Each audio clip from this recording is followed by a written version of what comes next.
गुरु ब्रह्मा गुरु विष्णु गुरुर्देवो महेश्वरः गुरु साक्षात् परब्रह्म तस्मै श्री गुरुवे नमः। मेरे चैनल में आपका स्वागत है। मैं सुधा अस्थाना आपको अष्टावक्र गीता सुना रही हूँ, जिसको अष्टावक्र महर्षि ने राजर्षि जनक को ज्ञान दिया। जनक के पास सारे ऐश्वर्य, सुख, शांति सब कुछ था, परिवार, नाते, रिश्तेदार, लेकिन शांति की खोज थी। तब भी अशांत थे। ज्ञानी बहुत थे, लेकिन ज्ञान में कहीं न कहीं कमी थी। वो ज्ञान उनको संतुष्ट नहीं कर पाता था, और उस ज्ञान की खोज के लिए वो अनेकों शास्त्रार्थ करवाते थे। गुरु को बुला करके उनके ज्ञान का विस्तार, प्रसार सब कुछ करते थे, लेकिन उनको शांति नहीं थी। एक 12 वर्ष के बच्चे ने उनको संतुष्ट किया। दोनों ही अपने ज्ञान की पराकाष्ठा पे थे। अष्टावक्र महर्षि और राजर्षि जनक दोनों ही अपने ज्ञान की पराकाष्ठा पे थे। अष्टावक्र महर्षि ने अगर एक कहा तो राजा जनक ने 10 समझा। यही जुगलबंदी अष्टावक्र महागीता है, जो कि हमें बताती है, और हम इसको श्रवण सुन रहे हैं। मैं पढ़ रही हूँ, आप लोग सुन रहे हैं। अर्था अनर्थौ न मे स्थित्वा गत्या न शयनेन वा तिष्ठन् गच्छन् स्वयन् तिष्ठन् गच्छन् स्वपन् तस्मादहमासे यथा सुखम। सभी व्यवहारिक कर्म और क्रियाएं जैसे गमन, स्थिरता, निद्रा, गति, स्वप्न, बैठना, उठना आदि न तो मेरे लिए शुभ है और न अशुभ। इस सत्य को स्वीकार करके मैं परम सुख में स्थित हूँ। सभी व्यवहारिक कर्म और क्रियाएं ये सब सांसारिक हैं।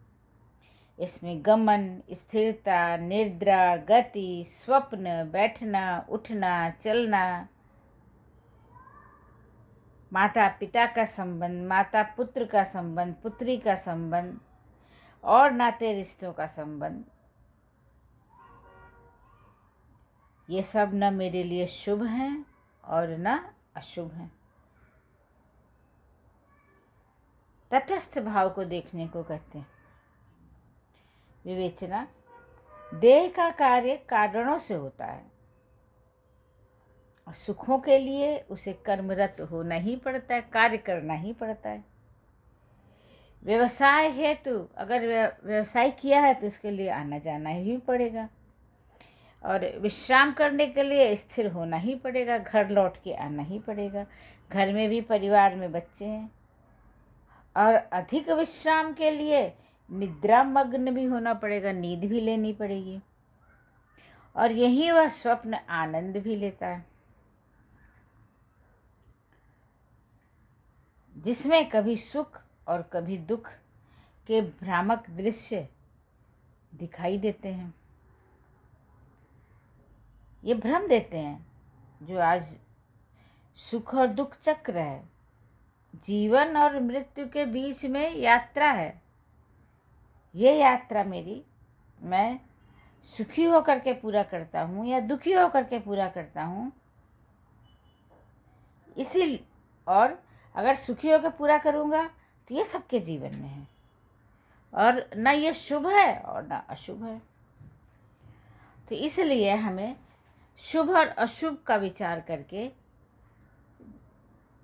चिंता मग्न नहीं रहना चाहिए। यह करने से लाभ होना चाहिए यह शुभ है और इसमें हानि न हो जाए, यह भी शुभ है। अशुभ वह है जो किसी शत्रु द्वारा किए जाने का भय और आशंका है। इन सब से दूर हो जाना चाहिए। बताया ना कि जीवन और मृत्यु के बीच की यात्रा है, जिसमें सुख भी है दुख भी है, और इसमें सभी चीज़ें हैं। व्यक्ति जीवन भर देह और चित्त की आसक्ति में डूबा रहता है और ऐसे ही समुद्र रूपी विचार के समुद्र में डूबता उतराता रहता है और हाथ पैर इधर उधर मारता रहता है। लाभ हानि की चिंता उसे कमज़ोर कर देती है, मानसिक भी और शारीरिक भी।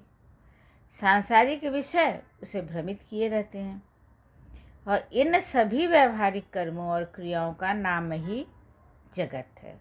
कोई जगत कहता है, कोई माया कहता है, कोई प्रकृति कहता है। प्रकृति संसार है और आत्मा इसको रचने वाली है। जीव और प्रकृति यही है। जीव उस प्रकृति को, उस व्यवहारिक कर्मों का, सांसारिक विषयों को भ्रमित रहते हुए उसको करता चला जाता है। राजा जनक जगत की इन व्यवहारिक क्रियाओं और कर्मों से पूर्ण निवृत्त हो चुके हैं। उनका आत्म अब परम सुख में स्थित हो गया है। स्वप्तो नास्ति में हानि सिद्धिर्यत्नवतो न वा नाशो उल्लासो विहायासस्माद मासे यथा सुखम।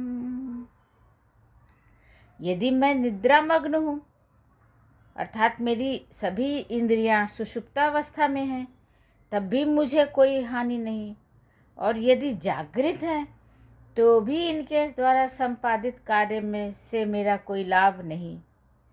मैं लाभ हानि से परे होकर परम सुख में स्थित हो गया हूँ। राजा जनक कहते हैं कि मैं लाभ हानि से दूर होकर के परम सुख में स्थित हो गया हूँ। विवेचना।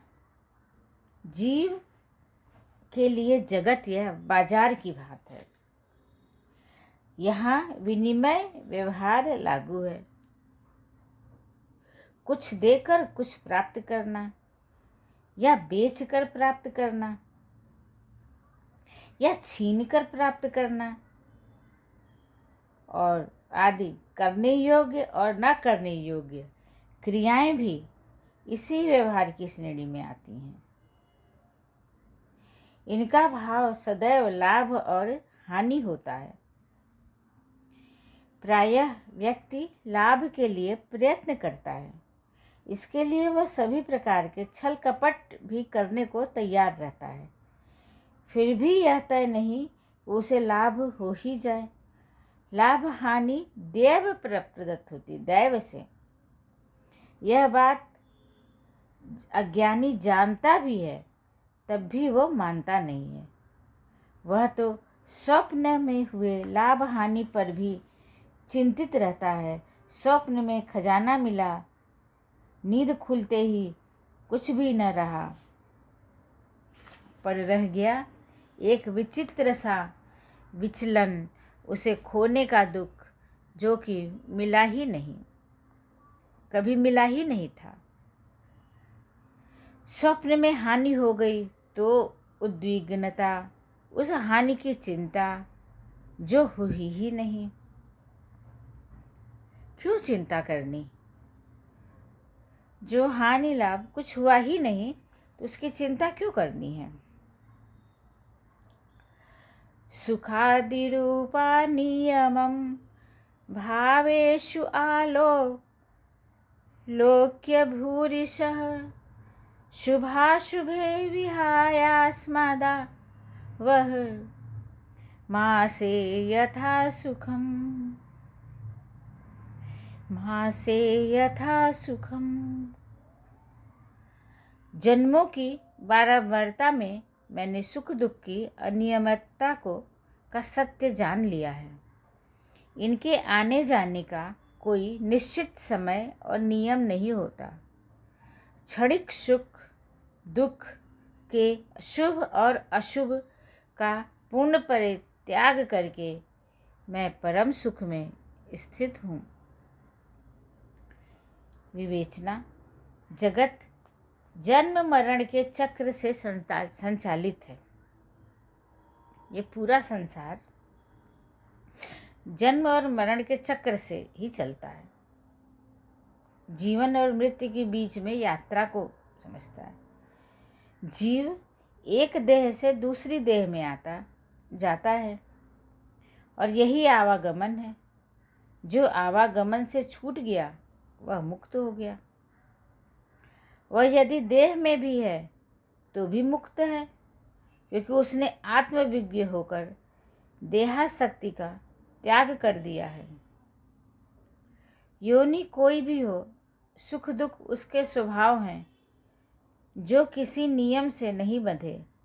कब सुख का समय हो कब दुख का, इसका कोई निश्चित सूत्र नहीं है। दोनों ही क्षणिक व मिथ्या हैं, क्योंकि नश्वर हैं।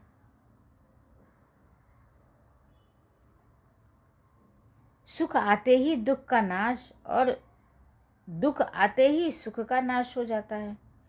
दोनों परस्पर विपरीत स्वभाव के हैं और परस्पर नष्ट होते रहते हैं। अज्ञानी इनके भेद को जान ही नहीं पाता। दुख से उपजे विषाद को वह पीड़ा के रूप में भोगता है और सुख को हर्ष के रूप में, पर तृप्त नहीं होता।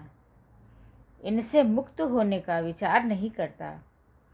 दुख से तो वह मुक्ति का प्रयास करता है, लेकिन सुख पर तो ऐसा आसक्त होता है कि उसे छोड़ना ही नहीं चाहता।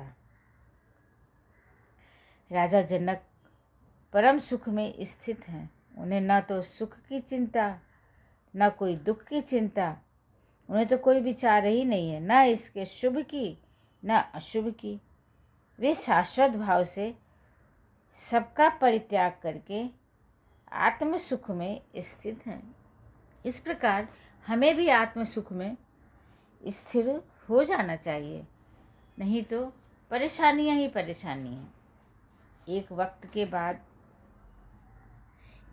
के बाद हमें इन सुखों का, आत्म सुखी होने का ईश्वर से, उस परम पिता परमात्मा से मांगना चाहिए कि मैं आत्म में स्थित हो जाऊं, आत्म में स्थित हो जाऊं, सुख दुख से परे, हानि लाभ से परे,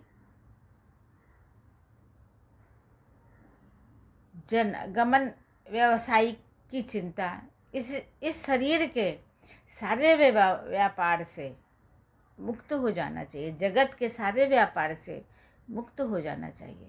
तभी मैं आत्म सुख में हो सकती हूँ या हो सकता हूँ। विराम लेती हूँ। उम्मीद है आप लोग इस ज्ञान के रस का अच्छे तरीके से सुन और समझ रहे होंगे, ऐसा मेरा विश्वास है। मेरा आप सभी लोगों को नमस्कार है। बड़ों को नमस्कार, छोटों को आशीर्वाद है। आप सभी लोग अपने जीवन में अस्त मस्त व्यस्त रहें। यही उस परम पिता परमात्मा से आप सभी के लिए आशीर्वाद मांगती हूँ। बैठो, ध्यान में बैठो, अपने आत्म की चिंता करो, अपने आत्म तत्व को जानो